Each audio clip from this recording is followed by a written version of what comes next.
Magandang umaga mga ka-happy hour. Narito ang mga balita para sa MBC TV Network News Update, 9 AM edition. Anggulo na may iba pang sangkot sa kaso ng chop-chop na pulis sa Taguig, sinisilip ng PNP. Yan ang MBC TV Network News, ni Edniel Parosa.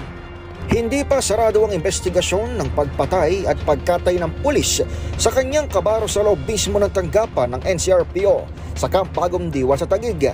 Yan ang tiniyak ng pambansang pulisya kahit nakapagsampa na ng kasong murder Taguig City PNP laban sa mag-asawang pulis na pareho umanong sangkot sa krimen.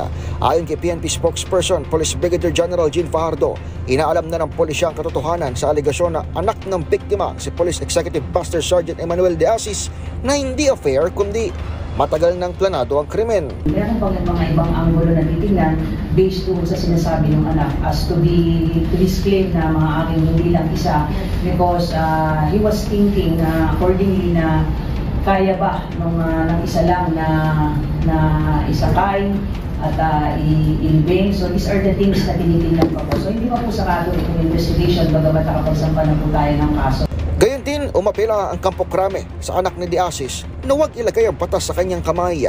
Nabatid ng miyembro ng Special Action Force ang nasabing kaanak na nagbantang gagamitin niya ang kanyang training para tugisin ang mga salarin. Pakiusap natin na nakakamdaman natin, may mga po siya masakit sa kalooban niya to, pero ang pakiusap natin, pulisya, let the PNP handle the investigation. Kung meron siyang maitutulong, sinasabi niya na train siya, tulungan niya na magbigyan hustisya, hindi niya po pwedeng ilagay ng batas sa sarili niyang kamay. Nakaburol sa Quezon City Police District ang recover ng mga labi ni De Asis. Para sa MBC TV Network News, ito si Edniel Parosa ng DZRH. Una sa Pilipinas, una sa Pilipino.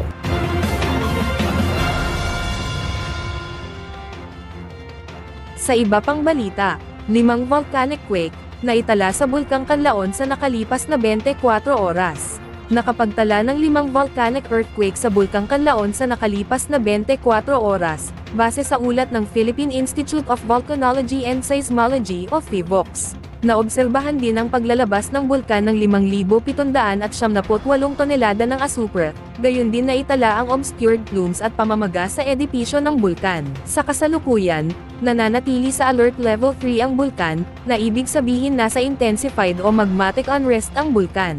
Sa ilalim ng alerto, ipinapayo ang paglikas sa mga nasa 6 km radius mula sa summit ng bulkan, at ipinagbabawal ang pagpapalipad ng sasakyang panghimpapawid malapit sa tuktok ng Bulkang Canlaon.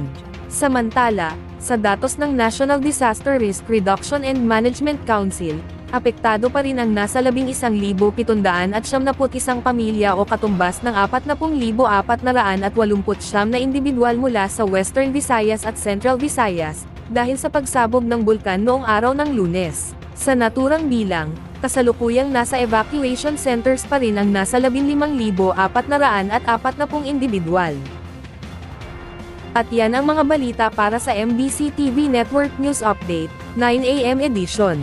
Abangan ang mga susunod na balitaan mamaya, para sa 10 AM edition.